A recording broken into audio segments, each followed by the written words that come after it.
నమస్కారం. మీ అందరికీ తెలుసు కదా సుధారాణి అంటే మా ఫ్రెండ్. ఇదిగో పుదీనా తీసుకొచ్చింది. ఇది వచ్చి నాటు పుదీనా అనమాట, హైబ్రిడ్ కాదు. హైబ్రిడ్ చాలా పెద్దది ఉంటుంది, చాలా కారం ఉంటుంది.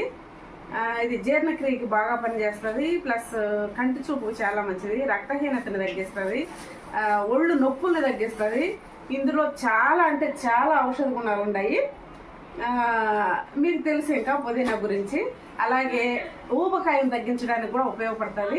అది ఎలా అంటే జ్యూస్ చేసుకొని తాగితే అదనమాట. ఇంకోటి ఏంటంటే ఇది వచ్చి ఆయిల్ తలకు పెట్టుకోవడానికి. ఈ ఆయిల్ వల్ల ఇది పెట్టుకోవడం వల్ల హెయిర్ ఫాల్ తగ్గుతుంది, ఎంటుకలు రాలవన్నమాట. ఇంకొక విషయం ఏంటంటే తెల్ల వెంట్రుకలు రావు, నల్లబడతాయి అన్నమాట. కొంచెం తెల్ల వెంట్రుకలకు రాక ముందు కనుక ఉపయోగపెడితే ఇది ఇంకా మనం వెళ్ళిపోయే వరకు ఈ శరీరం వదిలిపెట్టి అంతా బాగుంటుంది, గ్రోతింగ్ బాగుంటుంది. ఇందులో వాడిన మూలికలు ఏమేమిటి అంటే దినుసులు అని చెప్పొచ్చు, ఆకులు అని చెప్పొచ్చు.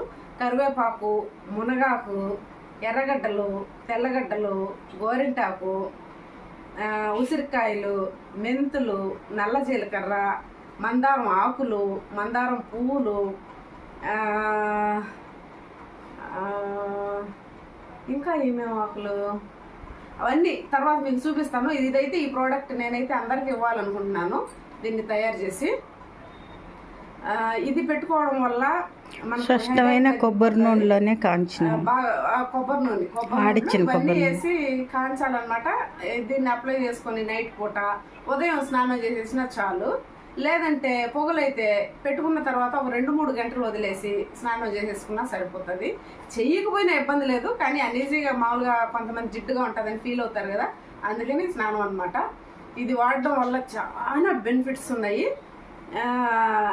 ఇది ఒకటి. ఇంకొచ్చి ఉలవలు, ఇవి చూసారా మీరు ఎప్పుడైనా? వీటిని ఉలవలు అంటారు, చూసారా వీటిని ఎప్పుడన్నా? ఇవి మీకు ఎంతమందికి తెలుసు? వీటితో ఉలవ చారు పెట్టుకుంటారు. అప్పుడు మన పెద్దవాళ్ళు, మా అమ్మమ్మలు నానమ్మలు ఏం చేసేవాళ్ళు అంటే గుగ్గుళ్ళు ఉడికించి అందులో బెల్లం వేసి దంచి నెయ్యి వేసి ముద్దలు చేసి అందరికి ముద్దలు పెట్టేవాళ్ళు అనమాట. ఆ ఉడికించిన నీళ్లలో రసం చేసేవాళ్ళు అనమాట. అమోఘమైన టేస్ట్ ఉండేది. ఆ టేస్ట్ పక్కన పెడితే కాల్షియం తక్కువ ఉన్నవాళ్ళు, ఒళ్ళు నొప్పులు ఉన్నవాళ్ళు, బలహీనంగా ఉన్నవాళ్ళు ఇవి తీసుకోవడం వల్ల విపరీతమైన బలం అని చెప్తారు పెద్దవాళ్ళు.